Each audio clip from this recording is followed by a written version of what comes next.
अब मक्का का फसल रखने के लिए किसान के पास जगह नहीं है कि ग्राम पंचायत स्तर पर फसल का भंडारण हो, गोदाम हो।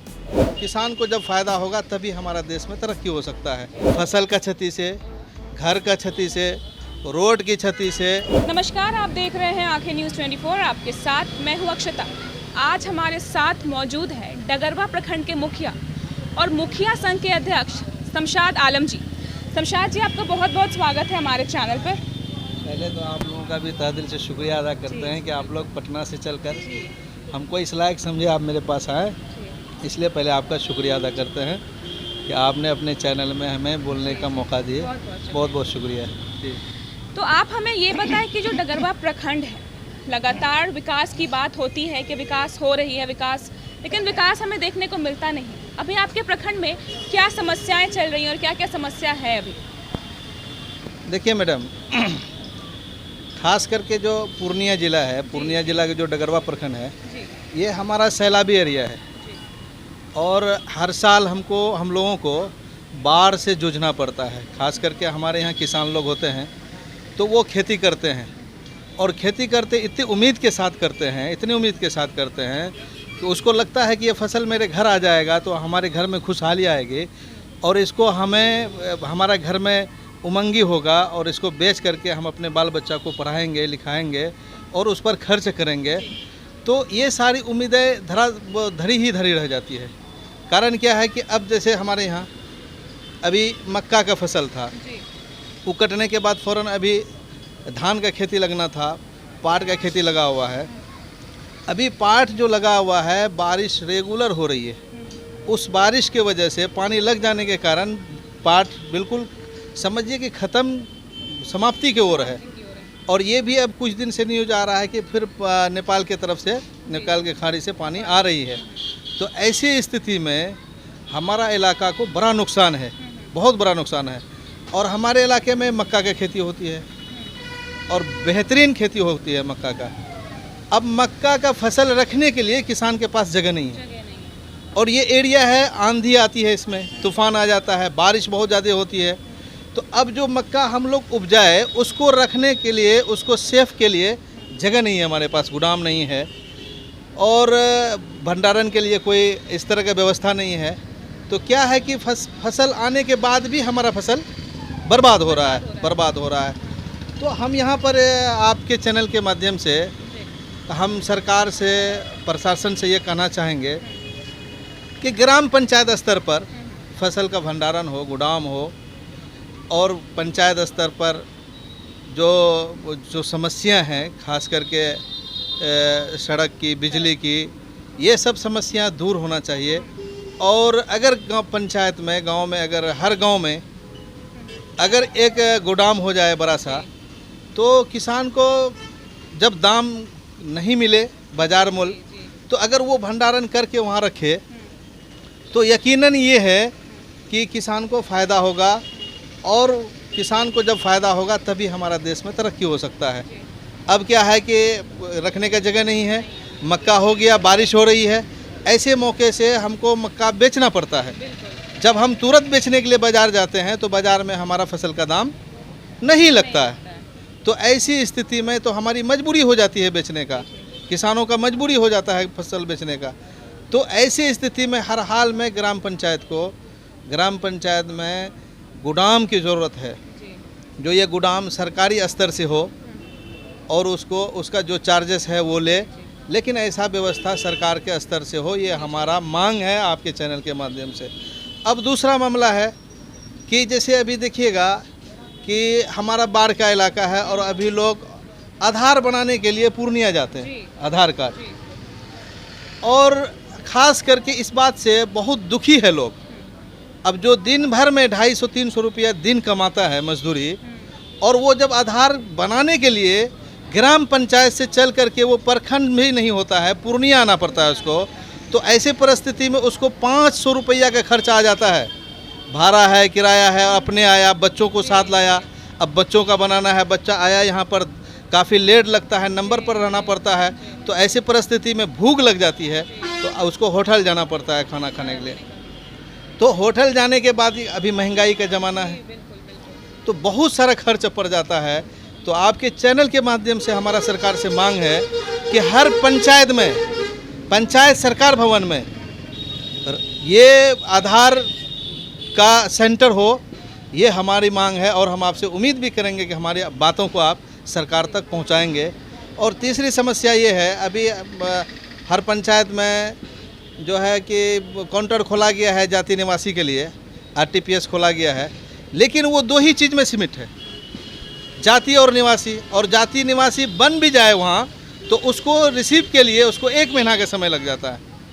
तो हमारा आपके चैनल के माध्यम से मांग है कि जो आज के डेट में जो गरीब लोग परेशान है, ब्लॉक का चक्कर काट रहा है, एक राशन कार्ड बनवाने के लिए और राशन कार्ड से नाम हटवाने के लिए लोग सैकड़ों बार आना पड़ता है ब्लॉक। तो नाम हटाना और नाम जोड़ने का अगर सेंटर अगर पंचायत में हो और हर ग्राम पंचायत में अगर सेंटर हो जाए तो जो गरीब लोग हैं उसको बाहर भटकना नहीं पड़ेगा। तो आधा समय उसका, जो समय उनको बच्चा पढ़ाने में लगना चाहिए था, वो समय उनका चला जा रहा है आधार बनाने में, राशन कार्ड बनवाने में, उसको जाति बनवाने में, आय बनवाने में। ये सारा समय उनका वहाँ चला जाता है और उसका वहाँ शोषण भी होता है। हर जगह लोग बैठे हुए हैं। अब जो 200-250 रुपया दिया उसका काम आगे हो जाता है, जो नहीं दे पाया उसका पीछे हो जाता है। तो ऐसे लोगों को 2 बार 3 बार 4 बार तक ब्लॉक आना पड़ता है। और वो जब ऑनलाइन करके जाता है बिना कागज पूछे, बिना किसी तरह का नोटिस का, और राशन कार्ड का अप्लाई किया और वहाँ से वो कैंसिल दिखाता है, एक्सेप्टेड नहीं होता है। तो उसको ये भी नहीं पूछा जाता है कि तुमने जो अप्लाई किए हो तो तुमको इस कारण हम हटा रहे हैं। तुम्हारे पास ज़्यादा ज़मीन है, ट्रैक्टर है, गाड़ी है, सोमो है, जो सरकारी प्रावधान है जिसमें नहीं बनना चाहिए, या जो सब चीज़ जो कार्ड बनने के लिए जो चीज़ों की ज़रूरत है, या ये चीज़ आपके पास नहीं है, तो इस तरह का भी कोई नोटिस नहीं मिलता उसको। और क्या होता है कि उसका आवेदन को वहाँ से खारिज कर दिया जाता है और फिर उसी आदमी को फिर से जाके करना पड़ता है। ये बड़ा दुख की बात है। ये इत्तेफाक है कि आप हमें मिले हैं। हम कोशिश करेंगे कि अपने पंचायत का, इलाके की समस्या आप सरकार तक हमारी आवाज़ को पहुंचाएं। तो ये बुनियादी समस्या है, ये बहुत जटिल मामला है।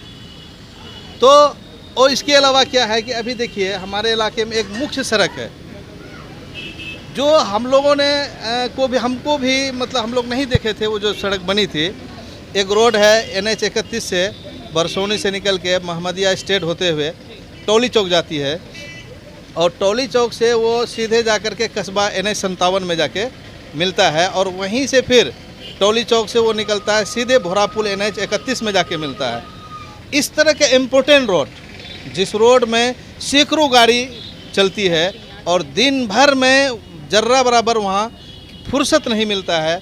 और ख़ास करके अभी मक्का का सीज़न है, हम लोग ये देखें कि गाड़ी गुलबबाग मंडी आने के लिए, जबकि 12 से 13 किलोमीटर की दूरी है हमारा घर, और वहाँ से आने के लिए वहाँ के किसानों को दिन भर लग जाता है गुलबबाग आने के लिए। ऐसी स्थिति में एक तो गाड़ी को नुकसान होता है, फिर माल बेचने वाले को नुकसान होता है। तो ये सब चीज़ पर खास करके स्थानीय प्रशासन को इस पर ध्यान देना चाहिए, और जहाँ यहाँ के जो MLA है, MP हैं, इन लोगों को इस मुद्दों पर क्वेश्चन करना चाहिए असेंबली में। हम तो कहेंगे कि जो चीज़ कि एक 40 साल 50 साल एक मुद्दत होता है, 1-2 जनरेशन समाप्त हो गया रोड बनने से, और उस रोड का दोबारा अभी तक चौड़ीकरण नहीं हुआ। वो उसी हाल में है जिस वक्त में गांव में किसी को गाड़ी नहीं हुआ करता था, उस समय का रोड है। लोग बैलगाड़ी पर चलते थे उस समय से, और आज में देखिए कितना फ़र्क है, कितना फ़र्क है। आज कोई ऐसा घर नहीं है जहां गाड़ी नहीं है, 4 व्हीलर नहीं है, ट्रैक्टर नहीं है। तो ऐसी परिस्थिति में गांव की सूरत अब भी वही है। तो हम आपके चैनल के माध्यम से हम स्थानीय जनप्रतिनिधि से भी मांग करेंगे कि भाई आपको लोगों ने चुना है, आप असेंबली में हैं, तो आप असेंबली में क्वेश्चन कीजिए। कोई लोकसभा में है तो वो लोकसभा में क्वेश्चन करे कि भाई इतने दिन हो गए क्यों नहीं यहाँ पर ये रोड की चौड़ीकरण हुई। तो ये सवाल बहुत इम्पोर्टेंट है। आप इसको अपने चैनल के माध्यम से हमारी बातों को सरकार तक पहुँचाएँ ताकि लोगों का मसला मसाइल हल हो सके। इसी तरह से मैम अभी जो बाढ़ का इलाका है, हम लोगों को 6-6 हज़ार रुपया बाढ़ आने पर, फसल नुकसान होने पर सरकार देती है। तो ये 6 हज़ार रुपया जो हमको वो देती है, जो लोगों को दे रहा है, तो जो नुकसान है, अगर हमारा पंचायत, हम अपने ही पंचायत का आकलन आपको बताते हैं, अगर मेरा पंचायत में अगर 100 करोड़ का नुकसान होता है फसल से, घर से, रोड से, पुल से, पुलिया से, है ना, तो खास करके गरीब लोगों की झोपड़ियाँ उजड़ जाती है बाढ़ में। तो ऐसे अगर तमाम खर्च को अगर आप जोड़ के देखेंगे, फसल का क्षति से, घर का क्षति से, रोड की क्षति से और तमाम अन्य बहुत सारा मामला है, अगर सब चीज़ को हम लोग जोड़ के देखते हैं तो एक बार का बाढ़ में मेरे पंचायत में 100 करोड़ का नुकसान है। और उस 100 करोड़ के एवज में सरकार हमको 2 करोड़ 2.5 करोड़ रुपया देती है ग्राम पंचायत में, जो फसल क्षति के नाम पर दे देती है, जो जीआर के नाम पर 6-6 हज़ार रुपया दे देते हैं। कहाँ हमारा 100 करोड़ का नुकसान है और कहाँ हमको 2 करोड़ रुपया दे रहा है।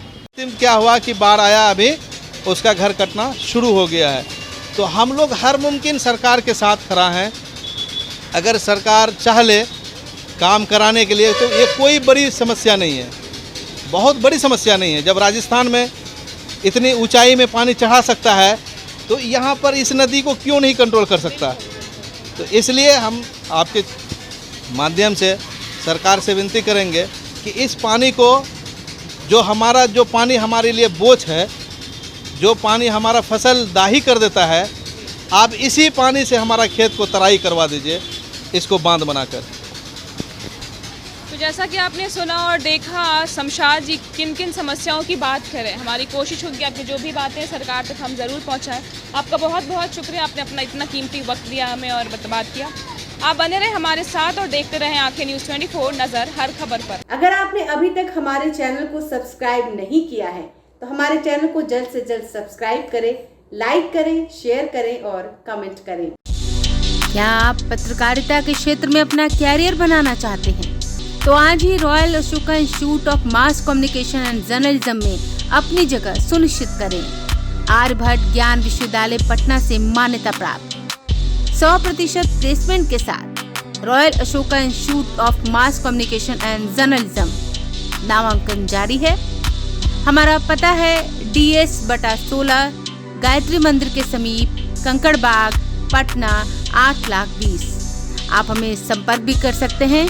हमारा मोबाइल नंबर है 9955456126।